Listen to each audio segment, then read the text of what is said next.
ठीक है, इधर कर देना।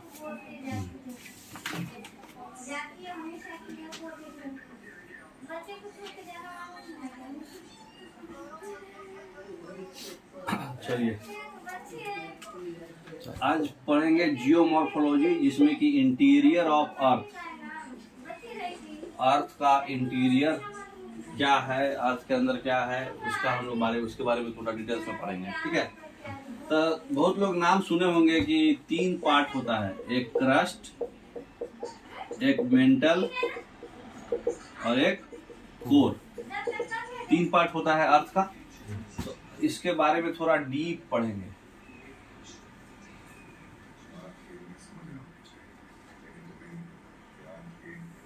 सबसे ऊपर जो है सरफेस ऑफ द अर्थ है। ठीक है, इसके नीचे हम लोग जा रहे हैं, अब अर्थ के अंदर जा रहे हैं। ठीक है, तो अर्थ का जो रेडियस होता है, शायद आप लोग जानते होंगे, 6370 किलोमीटर होता है। लेकिन इसके नीचे बहुत सारे साइंटिस्ट आए, बहुत लोग ह्यूमन बीइंग बोल रहे थे कि भाई हम भगवान से भी ऊपर हैं, बहुत कुछ रिसर्च कर दिए, ये कर दिए, लेकिन 12 किलोमीटर से ज्यादा इसके नीचे जो है कभी भी कोई जा नहीं पाया और कोई रिसर्च करके बता नहीं पाया कि मतलब अर्थ के डीप में है क्या। ठीक है, तो सिर्फ और सिर्फ मतलब टेक्नोलॉजी से, रिफ्लेक्शन मेथड से, इको मेथड से सिर्फ पता कर पाए कि हाँ कुछ हार्ड सब्सटेंस है, कुछ लूज सब्सटेंस है, कुछ लिक्विड है, तो इसके हिसाब से सिर्फ पता किए। तो 3 पार्ट पता चला कि एक क्रस्ट है, एक मेंटल है और एक कोर है। ठीक है, तो जो क्रस्ट है, क्रस्ट जो है सॉलिड होता है। क्या होता है? सॉलिड। मेंटल जो होता है मतलब कुछ पार्ट लिक्विड भी होता है, कुछ पार्ट सेमी सॉलिड होता है। और कोर क्या होता है? तो अभी हम लोग कोर मतलब लिक्विड और सॉलिड दोनों रहता है। तो सबसे नीचे में मतलब ये कोर भी क्या होता है? सॉलिड होता है, ये भी सॉलिड होता है, ये क्या होता है? सेमी सॉलिड, और प्लस नीचे में होता है इसका लिक्विड होता है। ठीक है, तो अभी हम लोग को मेन हम लोग को ध्यान रखना है कि कितना कितना डीप क्या क्या होता है। ठीक है, तो ये जो बैरियर है ये होता है 2900 किलोमीटर, वहां से आपका मेंटल चालू हो जाता है। और ये जो बैरियर है ये होता है 5500 किलोमीटर, यहाँ से कोर चालू हो जाता है। ठीक है, तो क्रस्ट का कुछ पार्ट मतलब 0 से लेके आओ, सबसे नीचे कितना है? 6370 किलोमीटर, ये आपका रेडियस। ठीक है, तो कुछ पार्ट इसको हम लोग 2 भाग में बांट देते हैं, आउटर मेंटल और inner mental. Sorry, mental solid है इसलिए अपर और लोअर मेंटल होगा। ठीक है, कोर जो है इसका आउटर कोर और इनर कोर होता है। ठीक है, और ये क्रस्ट को भी हम लोग 2 भाग में बांट देंगे, अपर क्रस्ट और लोअर क्रस्ट। ठीक है, तो 0 से 2900 किलोमीटर में अब जैसे जैसे आप नीचे की ओर जाओगे, नीचे की ओर हम जैसे जैसे जाएंगे हमारा डेंसिटी क्या होगा? बढ़ते जाएगा। नीचे की ओर हम जैसे जैसे जाएंगे हमारा डेंसिटी बढ़ते जाएगा। तो डेंसिटी बढ़ेगा तो हमारा क्या क्या और बता दीजिए? डेंसिटी बढ़ेगा तो हमारा प्रेशर बढ़ेगा, कम जाएगा। ज्योग्राफी पढ़ रहे हैं, फिजिक्स नहीं। अच्छा, ज्योग्राफी में कल आपको बताए थे कि प्रेशर और नीचे टेम्परेचर बढ़ जाएगा। तो नीचे की ओर हम जाएंगे तो टेम्परेचर बढ़ेगा, डेंसिटी भी बढ़ेगा और प्रेशर कम हो जाएगा। तो और क्या था हम लोग का? हालांकि हम लोग को फोकस सिर्फ और सिर्फ डेंसिटी और टेम्परेचर पे यहाँ करना है, क्योंकि यहाँ पे प्रेशर का फोकस नहीं है, वो हम लोग रेनफॉल में पढ़ेंगे। तो प्रेशर क्या होगा? बढ़ जाएगा। ठीक है, तो क्रस्ट का जो डेंसिटी होता है 2 टाइप का होता है क्रस्ट। ठीक है, तो हम लोग सबसे पहले क्रस्ट पे फोकस कर लेते हैं, बारी बारी से सब पढ़ेंगे। तो जो क्रस्ट होता है ये 2 टाइप का होता है, एक होता है कॉन्टिनेंटल क्रस्ट, कॉन्टिनेंटल क्रस्ट, और एक होता है ओशनिक क्रस्ट। ठीक है, तो कॉन्टिनेंटल नाम से है लैंड पे जो होगा, और ये ओशन पे जो होगा। तो इसका जो डेंसिटी होता है ये होता है 2.7 ग्राम पर सेंटीमीटर क्यूब, और इसका जो डेंसिटी होता है वो 2.9 ग्राम पर सेंटीमीटर क्यूब। डेंसिटी किसका ज्यादा है? ओशनिक क्रस्ट का। ठीक है, अब क्रस्ट मेंटल पार्ट में थोड़ा सा जो एक लेयर होता है, इतना सा पार्ट, ठीक है, 700 किलोमीटर, ठीक है। ये चीज हम अभी डिस्टेंस मिटा देते हैं क्योंकि वो हो जाएगा, गांज मुंज हो जाएगा। तो ये जो पार्ट होता है, थोड़ा सा नीचे का जो पार्ट होता है, ये आपका जो है एस्थेनोस्फेयर होता है, बहुत ही कमजोर होता है एस्थेनोस्फेयर, ठीक है।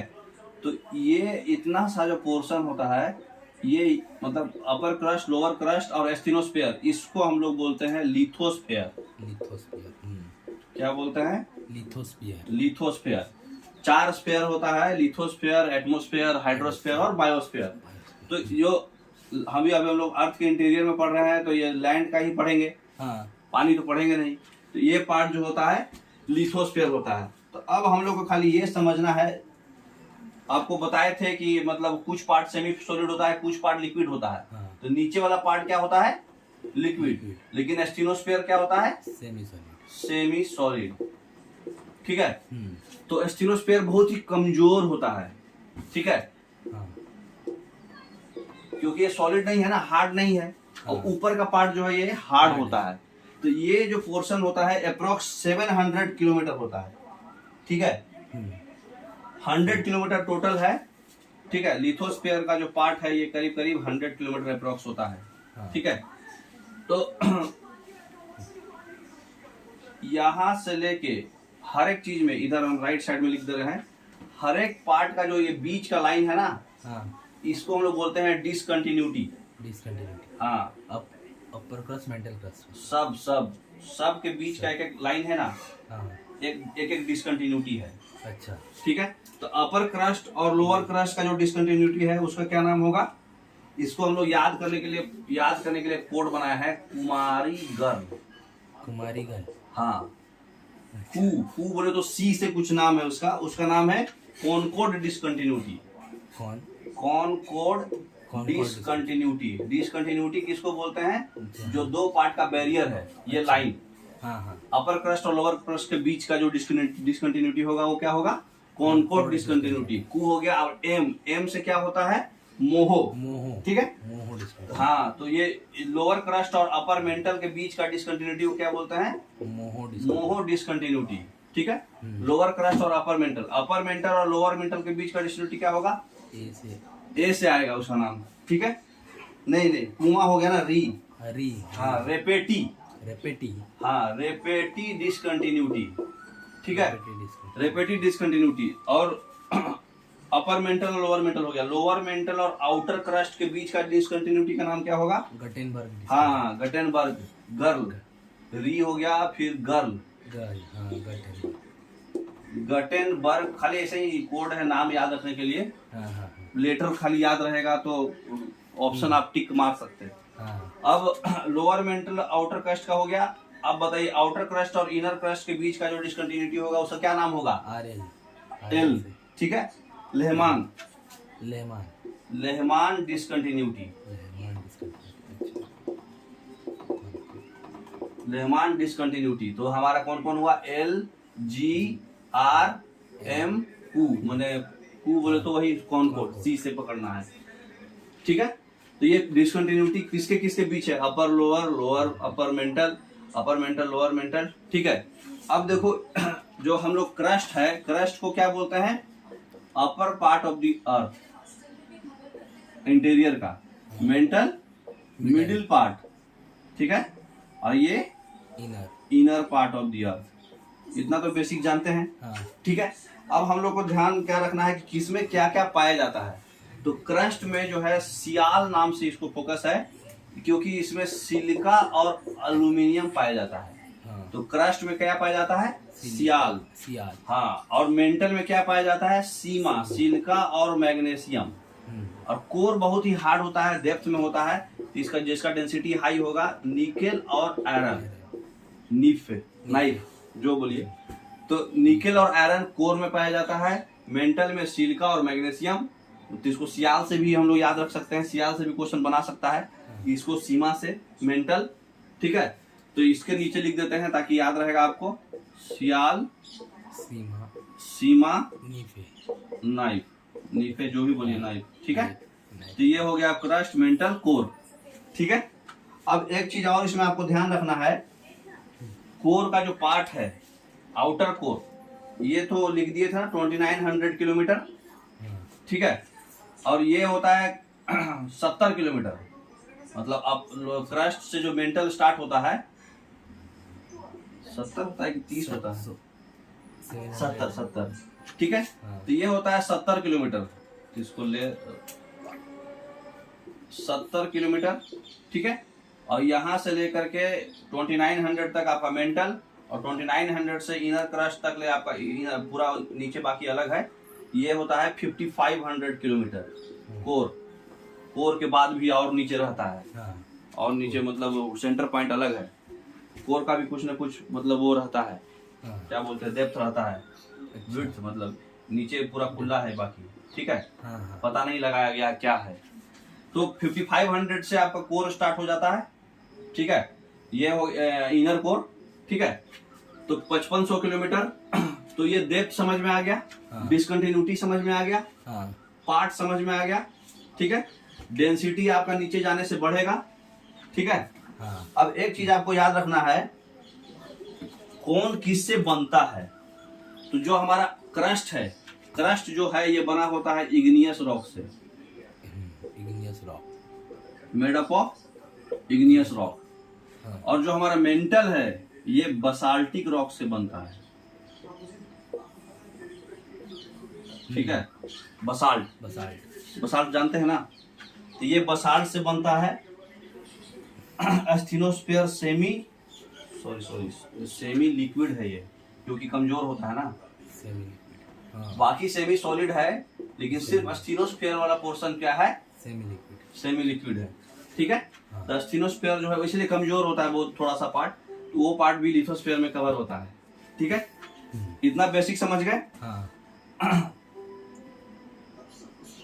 अब कोर में ऐसा देखा गया है कि इसका एक मैग्नेटिक फील्ड बनता है, जो भी कोर वाला पार्ट है इसमें ऐसा मतलब देखा गया है कि इसका जो प्रॉपर्टी है वो मैग्नेट से मैच करता है।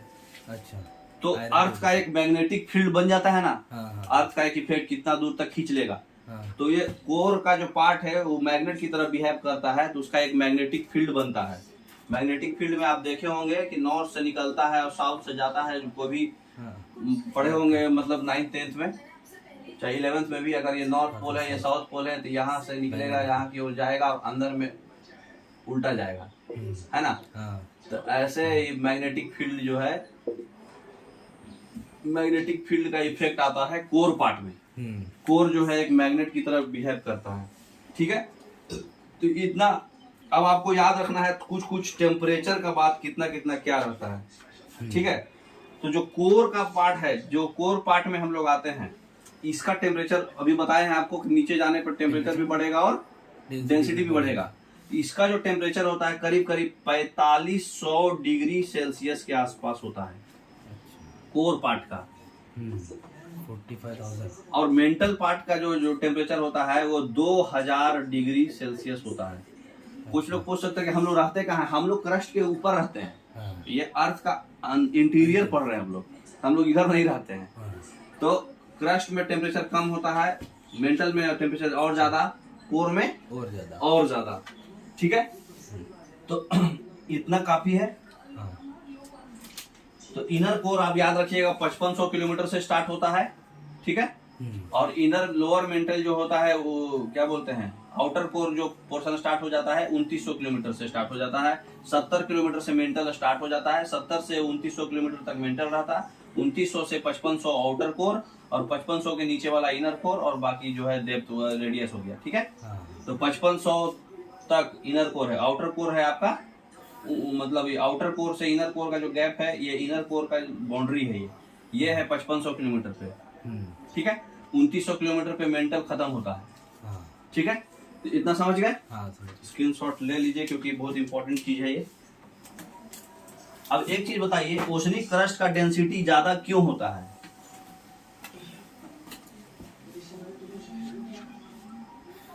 ओशनिक क्रस्ट का हम 2 पार्ट बताए थे ना, क्रस्ट का 2 पार्ट बताए थे, कॉन्टिनेंटल और ओशनिक। तो कॉन्टिनेंटल वाला जो बनता है वो इग्नियस रॉक से बनता है, ठीक है। और ये ओशनिक क्रस्ट जो होता है बसाल्ट से बनता है, ठीक है। तो इसका डेंसिटी इसलिए हाई होता है क्योंकि बसाल्ट जो है उसका डेंसिटी हाई रहता है as compare to igneous rocks. तो इसलिए ओशनिक क्रस्ट का डेंसिटी ज्यादा होता है और ओशनिक क्रस्ट का टेम्परेचर भी ज्यादा होगा, ठीक है। डिसकंटिन्यूटी याद रखिएगा, बहुत एग्जाम में पूछता है। डिसकंटिन्यूटी दोनों मतलब बाउंड्री दोनों का जो बीच बीच का जो लाइन जो है, जो लेयर अलग कर रहा है, सेपरेट कर रहा है एक दूसरे को, आउटर क्रस्ट को, इनर क्रस्ट को, जो भी है। तो क्रस्ट हम लोग समझ गए, अर्थ का इंटीरियर ऑलमोस्ट हम लोग समझ गए, ठीक है। अर्थ का डेंसिटी कितना होता है? 9.8 मीटर ग्राम पर metre cube. 9.8 acceleration due to gravity. Average density जो अर्थ का होता है, average density of earth 5.5 gram पर सेंटीमीटर क्यूब होता है। लेकिन क्रस्ट का एवरेज डेंसिटी अगर हम लोग लेंगे तो अभी बताए थे 2.7 ग्राम पर सेंटीमीटर क्यूब कॉन्टिनेंटल का, और 2.9 ग्राम ओशनिक का।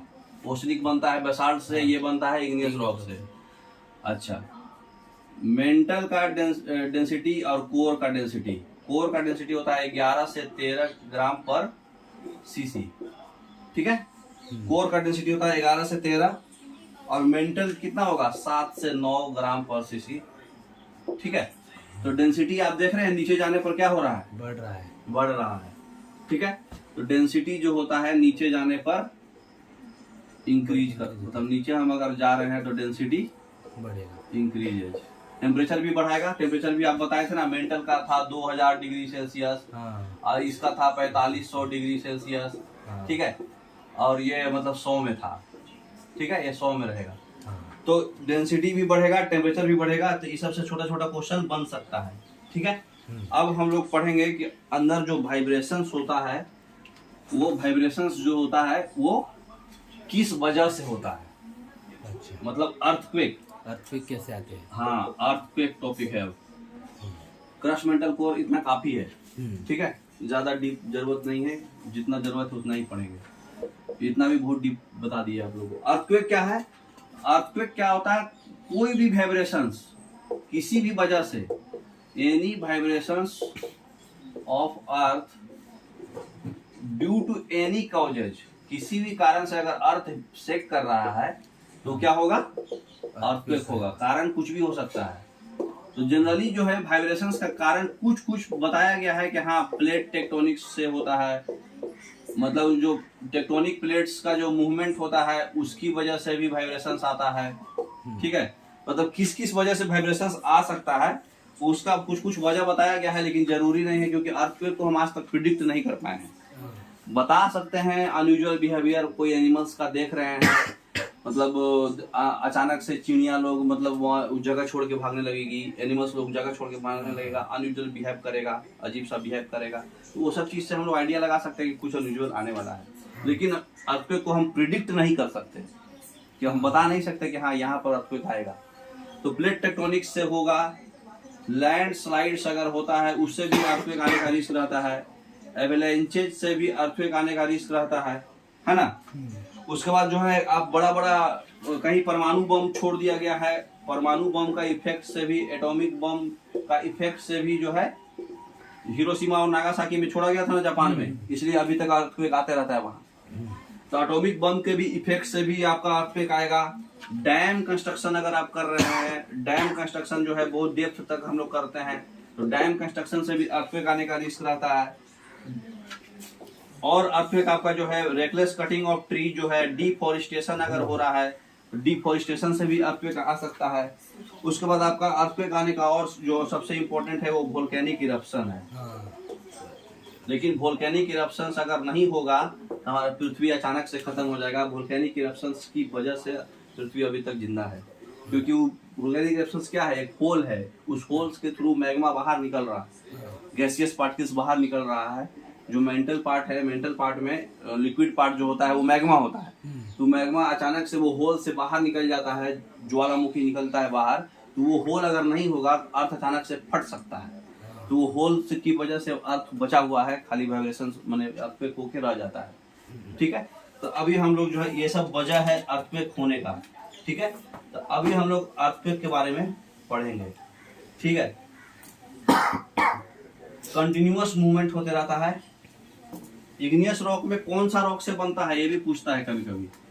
अभी आपको बताए थे कि क्रस्ट जो है दो पार्ट का है, कॉन्टिनेंटल क्रस्ट और ओशनिक क्रस्ट। Oceanic crust. तो कॉन्टिनेंटल क्रस्ट इग्नियस रॉक से बनता है, उस रॉक का नाम क्या है? ग्रेनाइट। और जो ओशनिक क्रस्ट जो बनता है वो ओशनिक क्रस्ट जो बनता है उस किस से बनता है? बसाल्ट से, ठीक है। तो ये ध्यान रखिएगा। चलिए अब हम लोग अर्थक्वेक पर आ जाते हैं। अर्थक्वेक क्या है? अर्थक्वेक एक कोई भी प्रकार का ये इसका मतलब पॉसिबल कॉजेज है, जरूरी नहीं है और भी कोई वजह हो सकता है, क्योंकि पता नहीं लगा पाया है अभी तक साइंटिस्ट, एग्जैक्ट प्रिडिक्ट नहीं हो पाता है ये। तो इसका एग्जैक्ट प्रिडिक्शन जो है अभी तक पता नहीं लगा है। एनिमल्स का अनयूजुअल बिहेवियर से पता चलता है, लेकिन एक एलिमेंट है जो मार्केट में मतलब एटमॉस्फेयर में आ जाता है। तो जो एटमॉस्फेयर में एलिमेंट आता है अर्थक्वेक का प्रिडिक्शंस मतलब उससे हम लोग पता कर सकते हैं। अर्थक्वेक के जस्ट पहले एक रेडॉन गैस होता है। रेडॉन गैस अर्थक्वेक के जस्ट पहले फैल जाएगा। इससे आप आइडिया लगा सकते हैं कि अरे अर्थक्वेक आने वाला है। रेडॉन गैस जो है अर्थक्वेक के जस्ट पहले जो है स्प्रेड हो जाएगा। ये एक साइंटिस्ट बताया है कि रेडॉन गैस जो है अर्थक्वेक आने से जस्ट पहले जो है अचानक से रेडॉन गैस फैल जाएगा। कहाँ से? वोल्केनिक से? वोल्केनिक हाँ, से कहीं से भी अगर रेडॉन गैस फैल रहा है समझिए अर्थक्वेक आ गया। अच्छा। मतलब विद इन आवर अर्थक्वेक आ जाएगा। ये रेडॉन गैस बोले तो सर? रेडॉन एक गैस है, रेडियम का पहले वाला एलिमेंट जो होता है रेडॉन। अच्छा अच्छा, हाँ। हीलियम, नीलियम, जेनॉन, रेडॉन। रेडॉन, हाँ। एटॉमिक नंबर 85 के आसपास, 80 माने 80s में एटॉमिक नंबर है इसका। तो वो गैस अचानक से अगर फैल गया है तो अर्थक्वेक आ सकता है। बस यही प्रिडिक्शन कर सकते हैं और अनयूजुअल बिहेवियर होगा एनिमल्स का, ठीक है। तो अब हम लोग पढ़ेंगे कि अर्थक्वेक जो है क्या क्या है। अर्थक्वेक एक प्रकार का क्या है? वेव है, ठीक है। तो अर्थक्वेक जो है हमारा एक प्रकार का वेव है, जिस वेव को बोलते हैं साइस्मिक वेव, ठीक है। तो इसका जो स्टडी हम लोग करते हैं, अर्थक्वेक एक वेव है जिसको हम लोग बोलते हैं साइस्मिक वेव, ठीक है। और इसका जो हम लोग अर्थक्वेक का जो स्टडी करते हैं, साइस्मिक वेव का स्टडी जो हम लोग करते हैं, इसलिए इसका नाम हो गया है साइस्मोलॉजी। अर्थक्वेक के स्टडी को हम लोग क्या बोलते हैं? साइस्मोलॉजी, ठीक है। तो अर्थक्वेक को हम लोग मेजरमेंट कैसे करते हैं? अर्थक्वेक का हम लोग मेजरमेंट करते हैं एक स्केल से, है ना? नाम सुने होंगे, रिचर स्केल। हाँ, वो सीस्मोग्राफ से मेजरमेंट होता है। लेकिन सीस्मोग्राफ का पता कैसे होता है? सीस्मोग्राफ से मेजरमेंट होता है। इसका दो स्केल है सीस्मोग्राफ को पता करने का, ठीक है। एक स्केल है रिक्टर स्केल और एक स्केल है मर्केली स्केल। तो रिक्टर स्केल और मर्केली स्केल, रिक्टर स्केल जो होता है ये इंटेंसिटी बताता है अर्थक्वेक का कितना इंटेंसिटी है। हाँ। लेकिन मर्केली स्केल जो है इसका मैग्नीट्यूड बताता है। तो रिक्टर स्केल में आपका जो नंबर होता है वो 0 से लेके 9 तक होता है, लेकिन ये ओपन होता है। 9 से ज्यादा का भी अर्थक्वेक आएगा तो मेजर कर लेगा, ठीक है। 0 से 9 तक नंबर रहता है, हाँ। 9 के बाद ओपन रहता है, ओपन, क्लोज नहीं है, अच्छा, ठीक है। लेकिन जो मर्केली स्केल है वो 0 से लेके 12 तक होता है। एक डिवीजन में माने 0 से लेकर के एक में टोटल कितना डिवीजन रहता है? 10 डिवीजन रहता है, ठीक है। तो ये भी पूछता है कि कितना डिवीजन रहता है, ठीक है। तो 0 से लेके 1 में कितना डिवीजन होता है? 10 डिवीजन रहता है, मतलब 10 टाइम्स जो है ये बता देगा, ठीक है। हर एक जो है जैसे मान लीजिए 9.6 आया, 9.7 आया, दोनों का इंटेंसिटी में गैपेज कितना है? 10 टाइम्स। एक जो पढ़ेगा वो 10 टाइम्स होता है, ठीक है। तो स्केल का मतलब डिवीजन भी पूछता है, कितना से कितना रहता है भी पूछता है। ये ओपन है, 9 के आगे भी बता देगा, 9 के आगे, लेकिन ये क्लोज है। ये मैग्नीट्यूड बताता है, 12 तक बताता है, ठीक है। 12 के पहले क्लोज हो जाएंगे। हाँ, 12 के ऊपर स्केल आता नहीं है अर्थक्वेक, ऐसे 12 तक ही बताता है। ये इंटेंसिटी बताता है और ये मैग्नीट्यूड बताता है, ठीक है। अभी तक 9 का 8.9 का आया था जापान में, सबसे बड़ा वाला। हाँ 8.9। हाँ, मतलब 6 के आगे अगर होगा तो लॉस टू लाइफ प्रॉपर्टी हो जाएगा, 6 के कम तक है तो बच सकता है। ठीक है, तो अर्थक्वेक में 3-4 बेसिक टर्म होता है। एक होता है फोकस, एक होता है ईपी सेंटर। तो जहां से अर्थक्वेक का ओरिजिन हुआ है, ओरिजिन पॉइंट है, ओरिजिन पॉइंट जो होता है अर्थक्वेक का, वो उसको बोलते हैं फोकस। जहां सबसे पहले अर्थक्वेक फेल्ड किया गया, फर्स्ट साइस्मिक वेव फेल्ड, साइस्मिक वेव जो है सबसे पहले पता लगा गया, इसको बोलते हैं ईपी सेंटर, माने अर्थक्वेक का सेंटर। अर्थक्वेक का क्या है, ये सेंटर पॉइंट है। क्योंकि अगर ये अर्थ है तो मान लो ओरिजिन यहाँ से, ये ओरिजिन है तो ये फोकस हो जाएगा आपका, और ये ईपी सेंटर हो जाएगा। तो ईपी सेंटर क्या है, ये ओरिजिन पॉइंट हुआ, यहाँ से ओरिजिनेट हुआ अर्थ, और यहाँ सबसे हमको तो फील कहाँ होगा, अर्थ के सरफेस पे ही फील होगा। नीचे कुछ भी हो रहा है हमको क्या पता, तो सरफेस पे ही फील होगा। तो फर्स्ट जहाँ फील होता है उसको क्या बोलते हैं, ईपी सेंटर। ठीक है, तो हम लोग को अर्थक्वेक का जो क्या बोलते हैं सेंटर होता है, सेस्मिक वेव सबसे पहले वहीं पहुंचता है। इसको हम लोग फोकस जो है, फोकस को हम लोग एक और नाम बोलते हैं हाइपो सेंटर। फोकस को ही बोलते हैं हाइपो सेंटर। ठीक है, तो हाइपो सेंटर या फोकस ये ओरिजिन पॉइंट है अर्थक्वेक का। ठीक है, साइस्मोलॉजी समझ गए। अब हम लोग को पढ़ना है कि अर्थक्वेक का मतलब रिलीफ कैसे मिलता है। अभी आपको बताए थे कि अर्थक्वेक का जो रिलीफ होता है वो वोल्केनो से मिलता है, क्योंकि वोल्केनो में एक होल रहता है, वो होल से मोल्टेन जो मेंटल है मैग्मा वहां से प्रेशर डिफरेंस की वजह से बाहर आता है। प्रेशर डिफरेंस की वजह से बाहर आने की वजह से वो पूरा ज्वालामुखी अचानक से फट जाता है। तो वहां पर मतलब जो भी लोकल से है सब कुछ डिवास्टेशन हो जाता है। तो उसकी अगर होल नहीं होगा कहीं कहीं तो वोल्केनिक इरप्शन होगा नहीं। अगर वोल्केनिक इरप्शन नहीं होगा तो अर्थक्वेक नहीं आएगा। लेकिन अचानक से पूरा धरती फट सकता है, क्योंकि वो अचानक से प्रेशर रिलीज कर दे रहा, तो धरती फटने से बचा रहा है। तो वोल्केनिक इरप्शन हमारा अर्थक्वेक के लिए फायदेमंद भी है, घाटे भी है ना। तो वोल्केनो जो है जरूर मतलब फायदेमंद भी है और घाटा भी है। तो जो साइस्मिक वेव है, साइस्मिक वेव को 3 भाग में बांटा गया है। ठीक है, मिटा दे रहे हैं।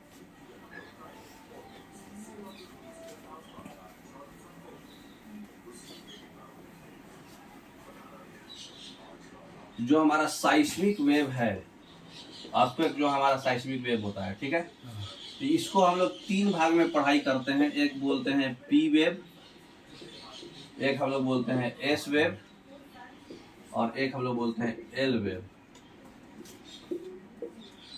पी क्या है, प्राइमरी वेव है, सरफेस वेव है और सेकेंडरी वेव है ना। सेकेंडरी वेव है। पी आपका जो है बॉडी वेव है ना, पूरे बॉडी वेव है। और ये एल जो है, एल से होता है लव वेव। जानते ही हैं कि प्यार कितना खतरनाक होता है, तो सबसे ज्यादा यही होता है डेंजरस। ठीक है, तो सबसे ज्यादा डेंजरस होता है आपका एल वेव। ठीक है, तो जो प्राइमरी वेव होता है, जो प्राइमरी वेव होता है इसको हम लोग बोलते हैं लॉन्गिट्यूडनल वेव। लॉन्गिट्यूडनल वेव बोले तो अगर उसके पार्टिकल्स का मूवमेंट और उसके वेव का मूवमेंट दोनों सेम डायरेक्शन में है तो वो लॉन्गिट्यूडनल वेव होगा, है ना। और जो सरफेस ये वेव होता है ये ट्रांसवर्स वेव होता है। इसके पार्टिकल्स का मूवमेंट परपेंडिकुलर होगा वेव के डायरेक्शन से। ठीक है, और ये जो है ये P+L है, ये कॉम्बो है। ये बोथ हो रहता है दोनों में, सेकेंडरी भी होगा, अरे मतलब लॉन्गिट्यूडनल भी होगा, ट्रांसवर्स भी होगा, दोनों का मिक्सअप है ये एल वेव। ठीक है, तो ये जो है फास्टेस्ट कौन होगा बताइए। Fastest P wave. हाँ, ये सबसे ज्यादा फास्टेस्ट होगा। ठीक है, ये तो मिक्स रहेगा, और ये क्या होगा, स्लो होगा। अब एक चीज बताइए कि वेवलेंथ किसका ज्यादा होगा।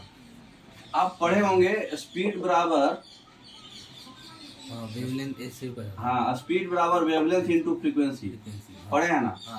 तो जिसका स्पीड ज्यादा होगा उसका वेवलेंथ कम होगा। तो इसका जो है वेवलेंथ कम होगा। फास्ट होगा लेकिन बहुत लंबा दूर तक नहीं इफेक्ट होगा हाँ पी वेव का, ये है ना। हाँ तो ये जो होगा बॉडी वेव है,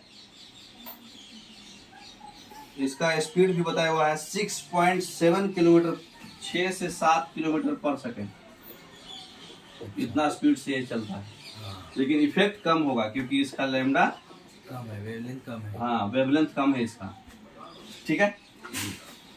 और इसका क्या बोलते हैं फ्रीक्वेंसी, लेकिन फ्रीक्वेंसी ज़्यादा होगी। ज्यादा होगा। तो फ्रीक्वेंसी ज्यादा होगा इसका मतलब क्या ज्यादा होगा, नंबर ऑफ वाइब्रेशंस पर सेकेंड, हाँ फ्रीक्वेंसी बी को घुमा दिए समझिए फ्रीक्वेंसी है, फ्रीक्वेंसी ज्यादा होगा। तो इसका ठीक उल्टा, वेवलेंथ ज्यादा होगा और फ्रीक्वेंसी कम होगा, है ना। ये तो मिक्स है दोनों का, ठीक है। ये जो है मिक्स होने की वजह से ये जो है डिवास्टेटिंग ज्यादा क्यों होता है कि ये ग्राउंड पे ज्यादा डिस्ट्रक्शन कर देता है, ऑन दी ग्राउंड ज्यादा डिवास्टेशन है, इसलिए एल वेव ज्यादा डेंजरस होता है क्योंकि दोनों का मिक्सअप है। एक ये बॉडी का वेव हो गया, एक सरफेस का वेव, दोनों का हो गया, ये अंदर भी और बाहर भी। तो अंदर बाहर दोनों होगा तो ग्राउंड पे इफेक्ट ज्यादा करेगा, तो एल वेव ज्यादा डेंजरस होता है, ठीक है। और दूसरा चीज ये भी है,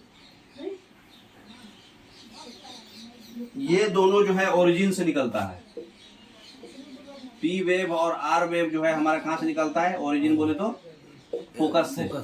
लेकिन एल वेव जो है हमारा कहाँ से निकलता है, ईपी सेंटर जो है ना। अच्छा हाँ, ये ओरिजिन इसका जो है ईपी सेंटर से होगा। अर्थक्वेक का जो सेंटर है, अर्थक्वेक सेंटर बोले तो चाहे ईपी सेंटर बोलिए, तो अर्थक्वेक सेंटर से ये एल वेव निकलेगा, लेकिन ये दोनों फोकस से निकलेगा, ओरिजिन इसका फोकस से होगा।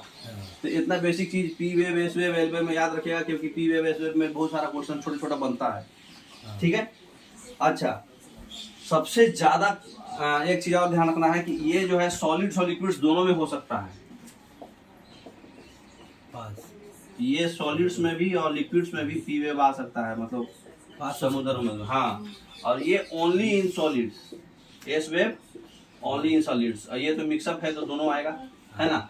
ये ओनली इन सॉलिड्स होगा एस वेव, ठीक है। तो इतना बेसिक चीज याद रखिएगा तीनों वेव के बारे में, ठीक है। एक बॉडी वेव है तो पूरे वॉल्यूम पे होगा, एक सरफेस वेव है तो सरफेस पे सिर्फ होगा, है ना। सबसे ज्यादा कहाँ पाया जाता है अर्थक्वेक, सबसे ज्यादा कहाँ आता है, सबसे ज्यादा अर्थक्वेक आता है पैसिफिक ओशन में। पैसिफिक ओशन में आपका सबसे ज्यादा अर्थक्वेक आएगा, सबसे ज्यादा वोल्केनो आएगा, ये जो है मैक्सिमम होता है, ठीक है। इसीलिए पैसिफिक ओशन का जो पार्ट है एक ऐसा राउंड साइड मतलब बन जाएगा। पैसिफिक ओशन का जब मैप में देखोगे आप तो ये एक राउंड टाइप बनता है, इसी यहाँ पे सबसे ज्यादा होता है, इसीलिए यहाँ पर वो इसका नाम दिया गया है ring of fire. Ring of fire है क्या, कुछ नहीं है, पैसिफिक ओशन का एक बेल्ट है, आउटर कवरिंग। पैसिफिक ओशन का जो आउटर कवरिंग है इसी को रिंग ऑफ फायर बोलते हैं। इसका एग्जैक्ट नाम क्या होगा, मतलब आउटर कवरिंग को क्या बोलते हैं, इसको सरकम पैसिफिक बेल्ट। ये राउंड टाइप है, इसलिए यहाँ पर आग लग जाता है वोल्केनो होने की वजह से और अर्थक्वेक होने की वजह से, तो यहाँ सबसे ज्यादा मतलब चांसेज होता है आने का पैसिफिक ओशन में। ये पैसिफिक ओशन है ना। तो पैसिफिक ओशन में एक राउंड टाइप जो उसका आउटर कवरिंग है, देखिए उसका राउंड शेप रहता है पैसिफिक ओशन का। कभी भी ओशन का शेप आपको पता है ना, पैसिफिक ओशन का शेप जो होगा वो राउंड होगा, ठीक है। पैसा PAISA कौन कौन ओशन है उसी हिसाब से बड़ा होता है। Atlantic ocean, Atlantic ocean, Indian ocean, और एस से क्या होता है सदर्न ओशन, और अंटार्कटिक कौन होता है, आर्कटिक, ठीक है। ये 5 ओशन होता है, जानते ना आप लोग। तो पैसा, तो यही ऑर्डर भी है इसका साइज का। सबसे बड़ा कौन होगा, पैसिफिक ओशन, फिर अटलांटिक, फिर इंडियन, फिर सदर्न, फिर आर्कटिक, सबसे छोटा। तो ये राउंड शेप का होता है। इंडियन ओशन जो होता है, ये अटलांटिक ओशन जो होता है उसको कैसा शेप बोले, बॉक्स टाइप रहेगा, है ना। और सदर्न ओशन जो होता है ट्रायंगल टाइप शेप होता है। फिगर आप देखिएगा, कभी भी मैप देखिएगा गौर लगा के, उसका जो शेप जो बनेगा ना, अटलांटिक ओशन हाँ एस टाइप होता है, एस टाइप बनता है, तो एस टाइप शेप होता है। तो इसी वजह से पैसिफिक ओशन का शेप राउंड है। तो राउंड शेप होने की वजह से ये इसका जो आउटर कवरिंग पर जो मूवमेंट होता है अर्थक्वेक और वोल्केनो का इरप्शन का, इसे उससे आग लग जाता है, इसलिए इसमें रिंग ऑफ फायर बोलते हैं इसको। तो पैसिफिक ओशन का जो बेल्ट है वो उसको रिंग ऑफ फायर बोलते हैं। इस पे भी क्वेश्चंस आता है। ठीक है, ठीक है, आगे बढ़े। ठीक है।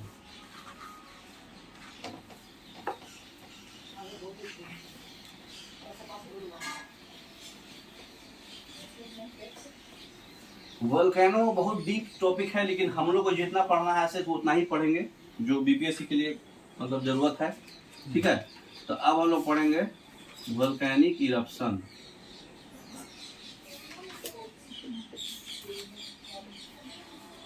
ठीक है, वोल्केनिक इरप्शन। वोल्केनिक इरप्शन में आपको ध्यान देना है कि सबसे पहले जो है वोल्केनो जो होता है वो सेंटर जो है उसका मोल्टेन मैग्मा।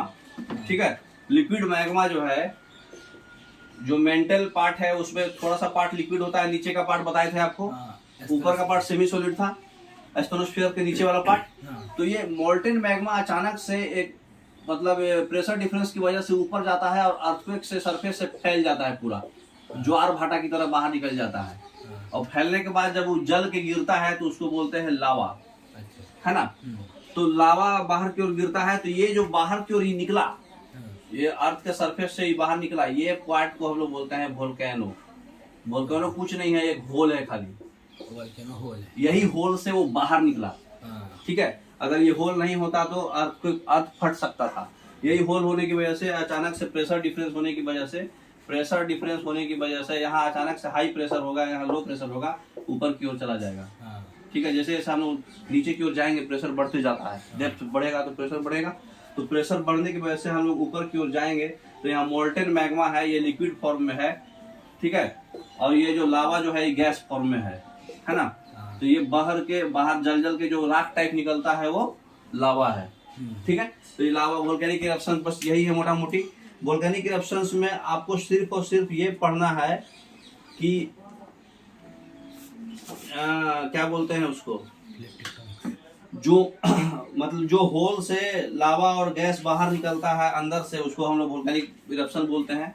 ठीक है, ये होल, यही होल से बाहर निकलता है, उसको वोल्केनिक इरप्शन बोलते हैं। और दूसरा चीज है कि वोल्केनिक इरप्शंस का टाइप होता है, एक होता है एक्टिव टाइप, एक होता है डोरमेंट टाइप, और एक होता है डेड टाइप।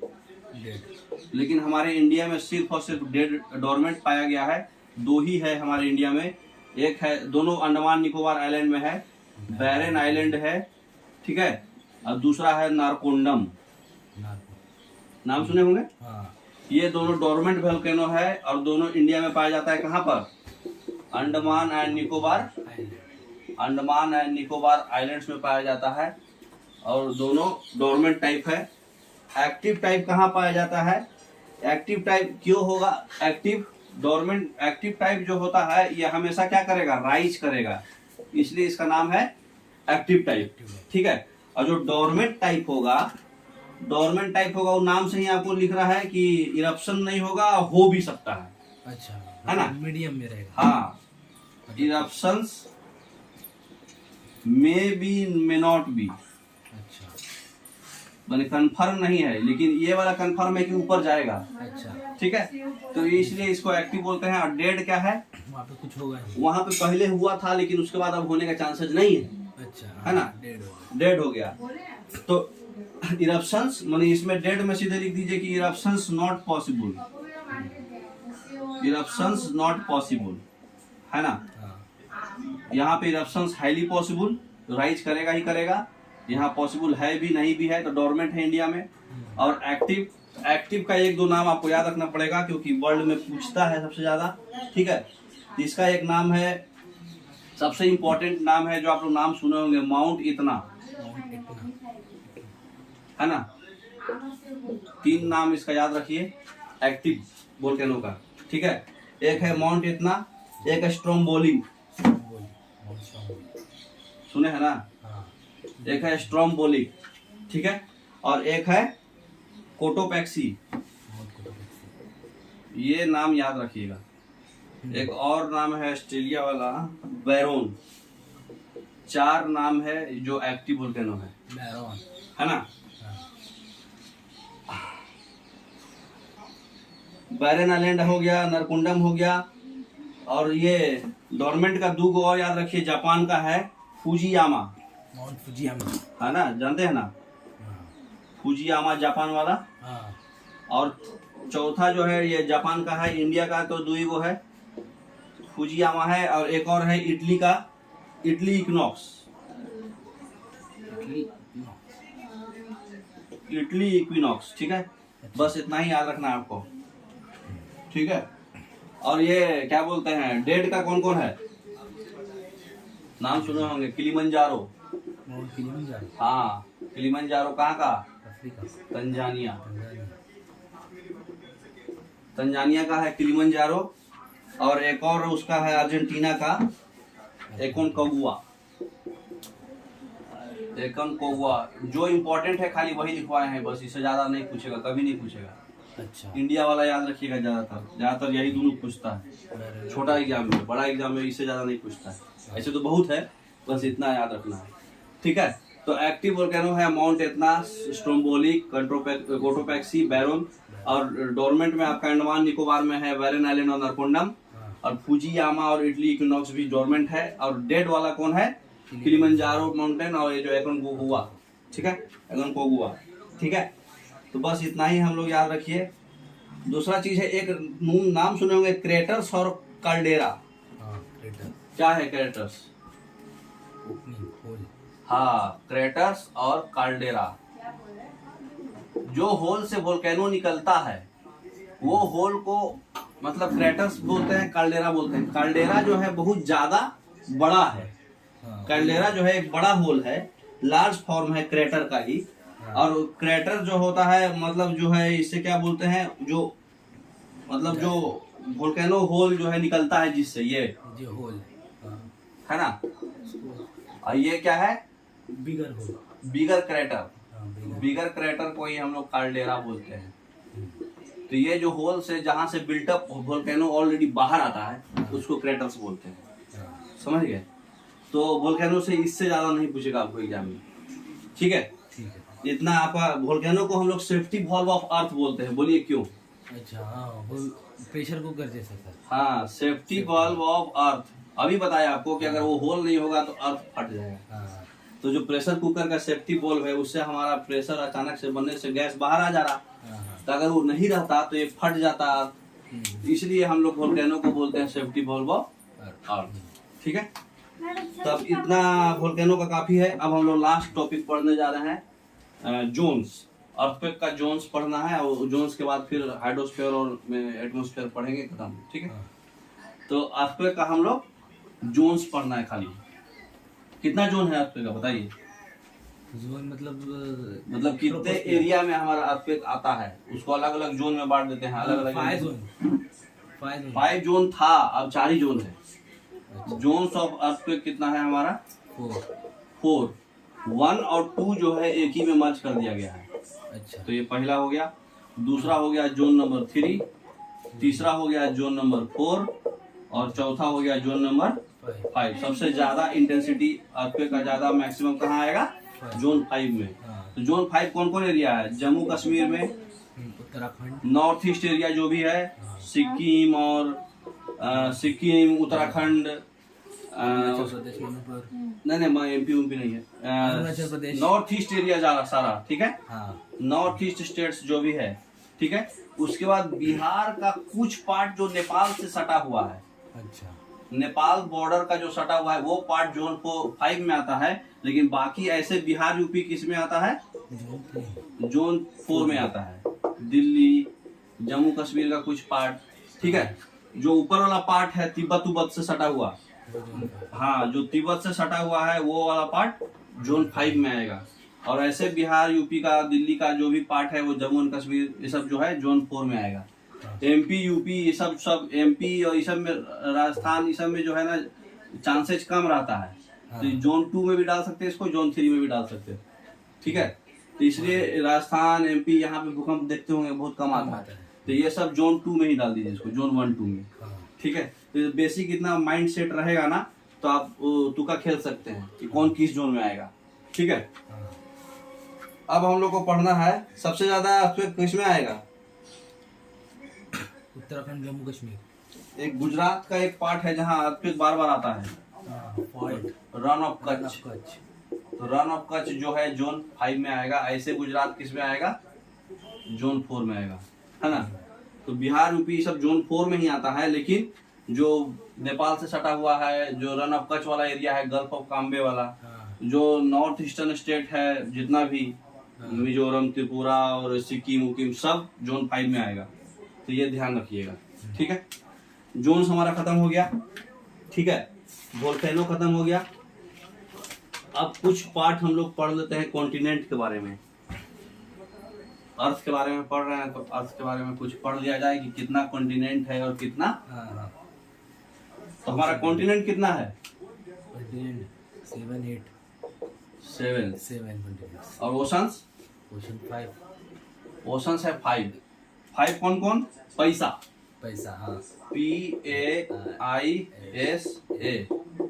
पी से हो गया पैसिफिक ओशन सबसे बड़ा, अटलांटिक ओशन उससे थोड़ा छोटा, इंडियन ओशन उससे छोटा, ये हो गया एस शेप का, और पैसिफिक ओशन हो गया राउंड शेप का, है ना। इंडियन ओशन तो नहीं है। एस से कौन सा था, सदर्न ओशन जो है ट्रायंगल शेप का होगा। ठीक है, और ए से आर्कटिक ओशन। ठीक है, सबसे छोटा। कॉन्टिनेंट्स में कौन कौन है आपका, ऑर्डर वाइज बताइए। सबसे बड़ा एरिया वाइज अभी बात कर रहे हैं, पॉपुलेशन वाइज नहीं, एरिया वाइज। एशिया के बारे में कुछ जानकारी जानिए। एशिया एक वर्ड जो है, एशिया वर्ड पे भी कुछ क्वेश्चन आता है। एशिया जो है, इसको जो लैंग्वेज है इसको बोलते हैं हीबू लैंग्वेज। हाँ, हीबू। एशिया जो वर्ड है ना, ये हीबू लैंग्वेज है ये। अच्छा। इसका मतलब होता है राइज।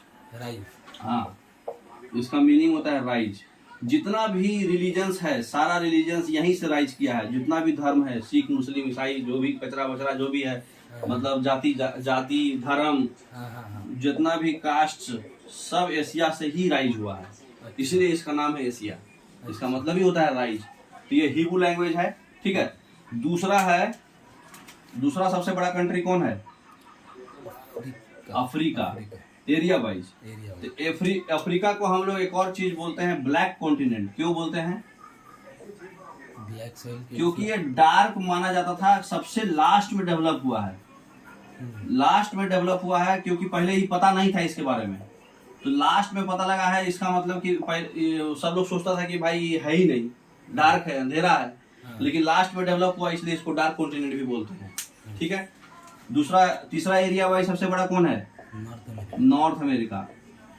चौथा साउथ अमेरिका। पांचवा यूरोप। छठा ऑस्ट्रेलिया। नहीं, ऑस्ट्रेलिया सबसे लास्ट में। अंटार्कटिका। यहाँ पे लाइफ नहीं है, सिर्फ और सिर्फ वो है। और लास्ट में सबसे छोटा ऑस्ट्रेलिया, एरिया वाइज। ठीक है, अंटार्कटिका में लाइफ नहीं है क्योंकि यहाँ पर सिर्फ और सिर्फ क्या है, हाँ, आइस है, ग्लेशियर है और समुद्र है ना। तो यहाँ पर लाइफ नहीं है, सीज है, ओशंस है, ये सब से ही भरा हुआ है, बाकी कुछ नहीं है यहाँ। ठीक है, अगर हम पॉपुलेशन वाइज आएंगे तो क्या होगा, पॉपुलेशन वाइज बताइए। पहला कंट्री कौन है, एशिया। दूसरा north America, Africa. Population wise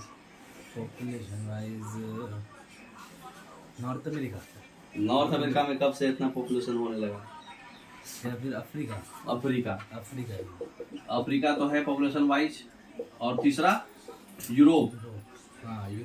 चौथा नॉर्थ अमेरिका। पांचवा साउथ अमेरिका, फिर ऑस्ट्रेलिया। और इसमें तो लाइफ है ही नहीं, तो पॉपुलेशन कहाँ से आएगा। तो अंटार्कटिका सबसे लास्ट पे। ठीक है, ये ध्यान रखिएगा, ये पूछता है। अब हम लोग को एक चीज और पढ़ना है, कुछ बेसिक टर्म्स समझने के लिए आपको पढ़ना है। जैसे अफ्रीका जो है, कोई भी कॉन्टिनेंट क्यों बनाया गया है? कोई भी कॉन्टिनेंट किसी न किसी चीज से वो डाइवर्ट हुआ है, मतलब कोई बीच का सेपरेशन है उसमें। जैसे एशिया और मतलब अफ्रीका के बीच में क्या गैप है? इंडियन ओशन, एशिया और अफ्रीका के बीच। सी में बताइए, ओशन तो बहुत सब जगह फैला हुआ है। सी में अफ्रीका एंड एशिया और यूरोप में क्या क्या बॉर्डर है?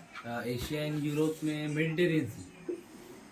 नहीं, उराल माउंटेन। यूराल, हाँ यूराल माउंटेन। एशिया और यूरोप को कौन अलग कर रहा? Ural mountain. हाँ, यूराल माउंटेन। एशिया और यूरोप को यूराल माउंटेन अलग करता है। अच्छा, एशिया और अफ्रीका को कौन अलग करता है? एशिया और अफ्रीका तो जो भी है तो रेड सी। रेड सी। हाँ, हाँ रेड सी, हाँ रेड सी। एशिया और अफ्रीका जो है, ये जो है रेड सी के बीच में, ये दोनों के बीच में क्या है? रेड सी। रेड सी है। तो मतलब ये दोनों के बीच में कुछ ना कुछ है। नॉर्थ अमेरिका और साउथ अमेरिका के बीच में क्या है? North America. तो ये एक दिन मैप पढ़ेंगे तो उसमें पूरा कवर कर देंगे, ठीक है। लेकिन कोई भी कॉन्टिनेंट बनाया जाता है तो उसके बीच में कुछ गैपेज है, इसलिए वो अलग नाम दिया गया, ठीक है। तो ये तब बेसिक है।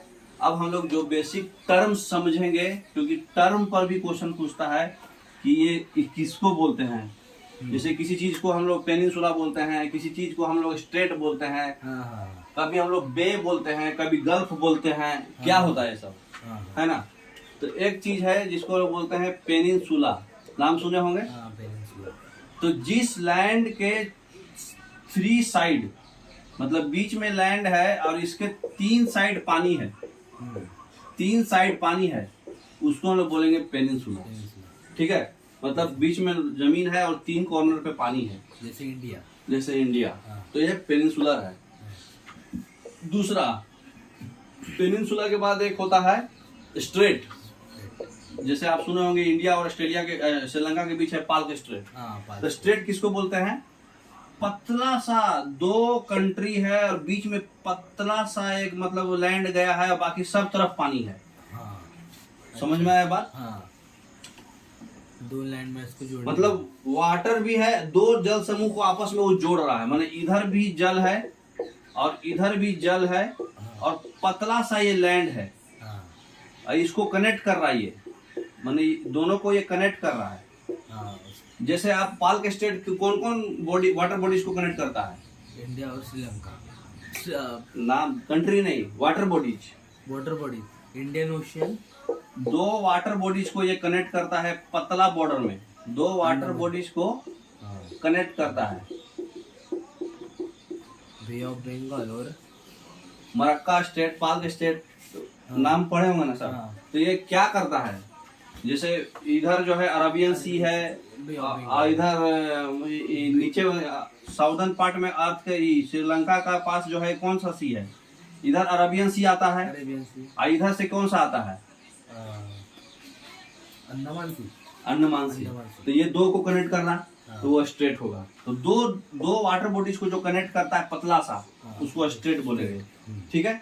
अब एक चीज होता है आइलैंड्स। आइलैंड्स किसको बोलेंगे? जिसमें चारों साइड में पानी रहेगा। हाँ, बीच का लैंड है और चारों साइड पानी है। All 4 sides water. चारों साइड्स क्या है? पानी है। 3 साइड पानी है तो पेनिनसुला, चारों साइड पानी है तो आइलैंड्स, और 2 पानी को बीच में जब खाली कनेक्ट कर रहा है पतला सा तो स्ट्रेट। चौथा होता है ये बे। बे किसको बोलेंगे? बे ऑफ बंगाल। बे मतलब क्या? बंगाल कैसे? बे ऑफ बंगाल क्यों? बंगाल की खाड़ी इसको क्यों बोलते हैं? उसमें क्या होगा, मतलब एक साइड मतलब वो लैंड है और बाकी साइड जो है पूरा पानी ही पानी है, ठीक है। इसका ठीक उल्टा, इसका लैंड के चारों ओर पानी है और इसका पानी के सिर्फ एक साइड लैंड है, बाकी सब वो है। बंगाल की खाड़ी आप याद करिए, मैप में देखिए। मैप है क्या इसमें? रुकिए दिखाते हैं। रुकिए, थोड़ा बना है, इधर है ना। तो इधर में बे ऑफ बंगाल में जैसे अंडमान और निकोबार आइलैंड्स है, तो चारों तरफ पानी पानी है। बे ऑफ बंगाल में इधर क्या है? यहाँ पानी है, बाकी सब तरफ क्या है? जमीन है, लैंड है, कर्व शेप। हाँ, नहीं मतलब सिर्फ एक ही साइड पानी है, बाकी सब तरफ क्या है? लैंड है। लैंड है। हाँ। तो इसमें बे बे बोले तो किसको किसको क्या बोलेंगे? बोले तो वन साइड वाटर हाँ। और थ्री साइड्स लैंड। अच्छा। अब एक चीज होता है गल्फ, गल्फ ऑफ खाम्बे। गल्फ किसको बोलेंगे? छोटा स्ट्रेट। दो दो, यहाँ देखिए गल्फ है गुजरात के पास। हाँ। दो साइड पानी और दो साइड लैंड। दो साइड पानी, दो साइड लैंड। हाँ, टू साइड्स वाटर और टू साइड्स लैंड। ठीक है, हाँ। गल्फ हो गया, बे हो गया। एक और नाम होता है जिसको बोलते हैं इस्थुमुस। इस्थुमस। नाम सुने हैं? हाँ, इस्थुमस। इस्थुमस। इस्थुमस किसको बोलेंगे? स्ट्रेट का उल्टा। इस्थुमस, हाँ, स्ट्रेट का उल्टा। जो दो एक्वेटिक पार्ट को सेपरेट करता है और दो टेरेस्ट्रियल पार्ट को सेपरेट करता है। जैसे आइलैंड, सॉरी, स्टेट में क्या था, दो वाटर बॉडीज को कनेक्ट करता है। इसमें क्या होगा, दो लैंड बॉडीज को पतला सा कनेक्ट करेगा पानी, है ना। दो लैंड बॉडीज को जो कनेक्ट करता है उसको हम लोग क्या बोलेंगे? इस्थुमस। इस्थुमस। तो ये बेसिक टर्म है जो आपको याद रहना चाहिए। ठीक है, पेनिनसुला का एग्जांपल बताइए। जितना भी साउथ में है ना, Cape of Good Hope, Cape of Good इसका खोज कौन किया? Vasco Vasco da Gama. Vasco da Gama नहीं, वास्को डी गामा से पहले भी एक आदमी आए थे। वास्को डी गामा देखिए 1492 में कौन आया था? कोलंबस। कोलंबस। वो तो अमेरिका का खोज किया। हाँ। और 1498 में आया था Vasco da Gama, Cape of Good Hope. ये इंडिया का खोज किया था। हाँ। ये इसका भी नाम था वास्को, लेकिन इसका डिगामा का बदले एग्जैक्ट वर्ड नहीं याद आ रहा है, क्या नाम था उसका, एग्जैक्ट ध्यान नहीं आ रहा है, लेकिन वास्को करके ही है, लेकिन डिगामा नहीं है। अच्छा। वो 1487 में किया था। तो जितना भी केप है, केप वर्ड जितना भी आया सारा आपका पेनिनसुला है। अच्छा। केप पॉइंट, केप केप हैंगलिस, है ना। हाँ। ये जितना भी है, केप पॉइंट, केप हैंगलिस। गल्फ का एग्जांपल बताइए। बे का तो बे ऑफ बंगाल है। गल्फ का क्या है? Gulf of Cambay. Gulf of Cambay, gulf of Kutch. हाँ, तो उस सब में देखिए दो साइड पानी रहेगा, दो साइड लैंड रहेगा, है ना। तो ये बेसिक जो है इतना आप समझने के लिए जरूरी है, आगे कुछ भी पढ़िएगा तो। अब लास्ट टॉपिक पढ़ने जा रहे हैं, लिथोस्फीयर और हाइड्रोस्फीयर और एटमॉस्फेयर और बायोस्फीयर। ठीक है,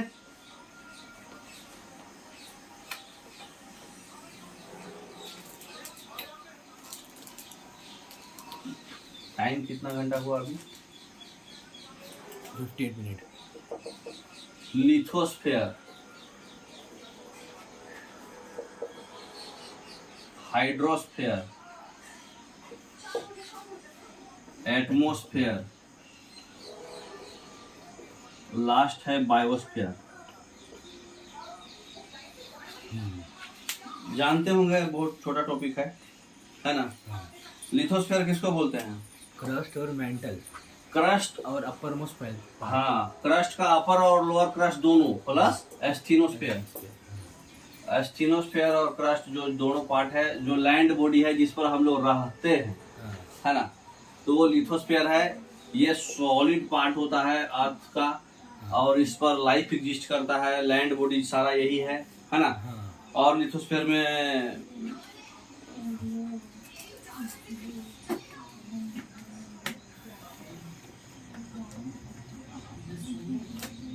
क्रस्ट का पार्ट पूरा लिथोस्फीयर में आ जाएगा, है ना। फॉसिल्स वगैरह इधर मिलेंगे। लिथोस्फीयर का कंसेप्ट बताया कौन था?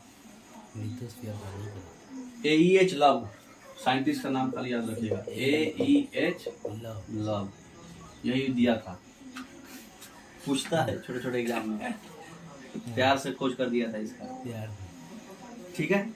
अब बताइए कि लिथोस्फीयर में दो पार्ट आपको बताए थे कि क्रस्ट का दो पार्ट होता है, कॉन्टिनेंटल और ओशनिक। इसका भी दो पार्ट हो जाएगा, ओशनिक और कॉन्टिनेंटल। ज्यादा डेप्थ कौन होगा? ज्यादा डेप्थ कॉन्टिनेंटल। उल्टा, ज्यादा डेप्थ ओशनिक होगा ना जी। तो ओशनिक का जो डेप्थ होता है वो परहैप्स 40 से 280 किलोमीटर का होता है, ठीक है।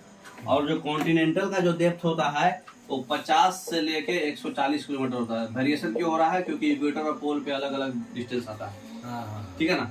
हाइड्रोस्फीयर मतलब इतना बेसिक जानकारी है। बाकी लिथोस्फीयर में लाइफ एग्जिस्ट करता है, ये मतलब लिथोस्फीयर में क्रस्ट मेंटल कोर पढ़ना है तो हम लोग पढ़ चुके हैं, ठीक है। दूसरा चीज है हाइड्रोस्फीयर। तो हाइड्रोस्फीयर में खाली आपको ये जानकारी रखना है कि कितना परसेंट क्या क्या है। वाटर हाइड्रोस्फीयर टोटली क्या है? वाटर है, वाटर साइकिल। तो वो तो हम लोग ज्योग्राफी में कवर करेंगे ही कल के क्लास में, प्रेसिपिटेशन में, है ना। हाइड्रो एक ग्रीक वर्ड है जिसका मतलब होता है पानी, है ना। और स्फीयर मतलब गोला, जोन, है ना। इसको कौन दिए थे? साइंटिस्ट का नाम बताया जाए।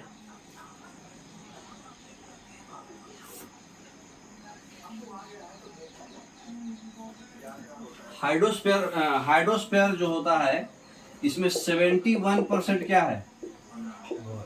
वाटर है, बाकी लैंड है। तो इस 71% में इसका 97%, 97.5% और 2.5%, 97.5% जो है आपका सेलाइन वाटर है और 2.5% आपका फ्रेश वाटर है, सिर्फ और सिर्फ 2.5%।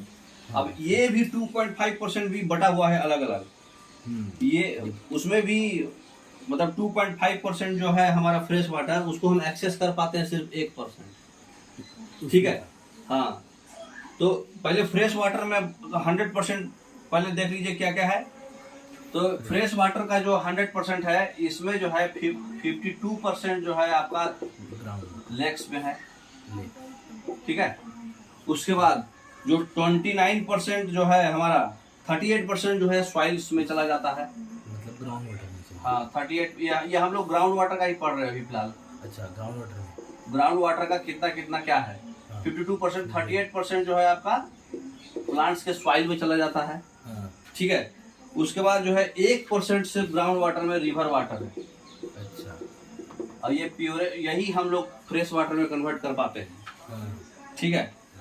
तो रिवर है। उसके बाद जो है वाटर वेपर 8% है। वाटर वेपर हो गया 100 हो गया, बच गया कुछ देखिए। 1% लिविंग ऑर्गेनिज्म यूज करता है। लिविंग ऑर्गेनिज्म के आदमी के अंदर भी तो पानी है, वो भी तो पी पा के कुछ रखा है ना। तो ग्राउंड वाटर हमारा इतना परसेंट में वेरी किया हुआ है। अब एक्चुअली में जो ग्राउंड वाटर है कितना है? 71% पानी है तो 29% ग्राउंड वाटर है।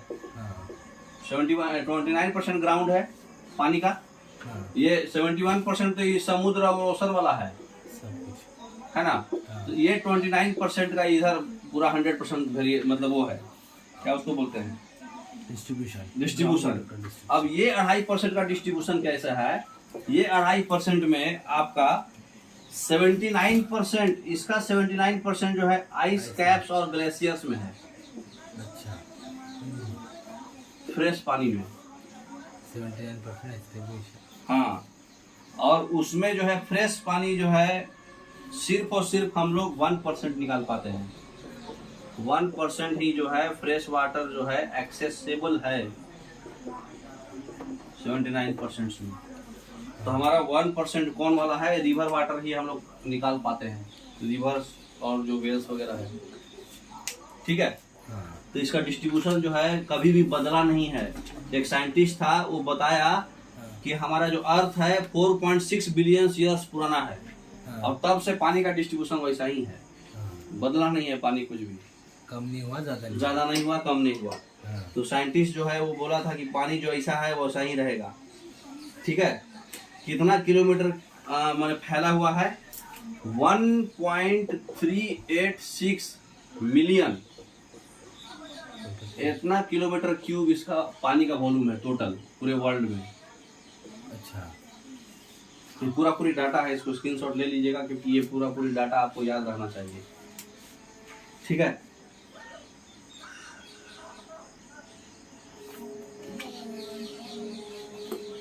अब एटमॉस्फेयर पे आ जाइए। एटमॉस्फेयर में बताइए कौन कौन कैसे डिस्ट्रीब्यूशन है। ये बहुत कॉमन टॉपिक है, सबको याद रहना चाहिए एटमॉस्फेयर। एटमॉस्फेयर में नाइट्रोजन गैसेस, वाटर वेपर, कितना कितना परसेंट है? नाइट्रोजन 78%। एटमॉस्फेयर में है नाइट्रोजन 78.1%, ऑक्सीजन 20.9%, CO2 0.03%,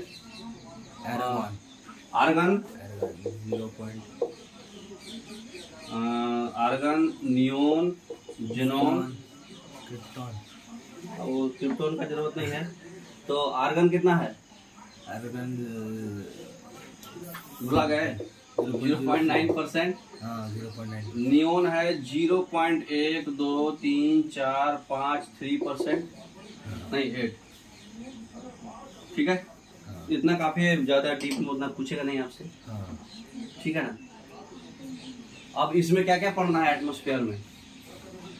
मुझे क्या चाहिए? 4 होता है, ट्रोपोस्फेयर, हाँ फिर कौन होता है? Stratosphere, mesosphere, mesosphere, ionosphere, thermosphere और लास्ट में एक्सोस्फेयर, इसी में आयनोस्फेयर है ना। हाँ हाँ आयोनोस्फेयर। किसमें क्या क्या होता है खाली ये बता दीजिए, और टेम्परेचर का वेरिएशन बता दीजिए, बस हो गया, काफी है। कल पढ़े थे सर। बताइए। ट्रोपोस्फेयर में हम लोग ऊपर जाएंगे तो टेम्परेचर कम होगा, टेम्परेचर कमेगा। स्ट्राटोस्फेयर में ऊपर जाएंगे तो टेम्परेचर बढ़ेगा। मेसोस्फेयर में ऊपर जाएंगे तो टेम्परेचर कमेगा।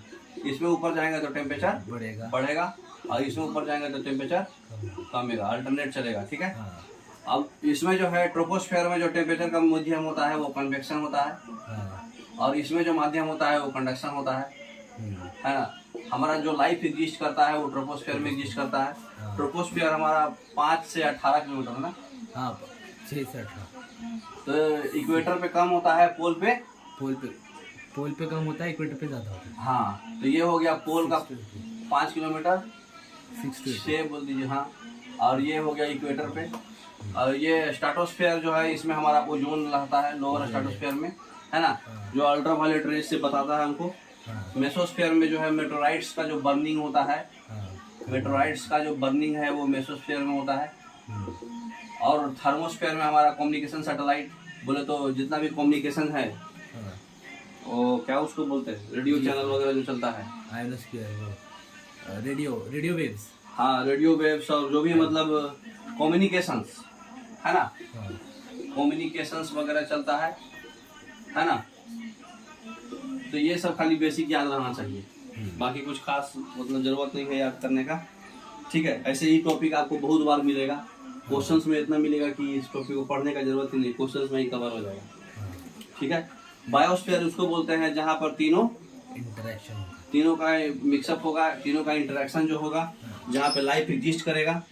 ठीक है। जहाँ पे इन्वायरमेंट का इम्पैक्ट आएगा। ठीक है। तो इन्वायरमेंट का टॉपिक में इसको और अच्छा से आप पढ़िएगा। ठीक है। तो आज भर इतना ही, ज्यादा बाउंस नहीं करेगा। ठीक है।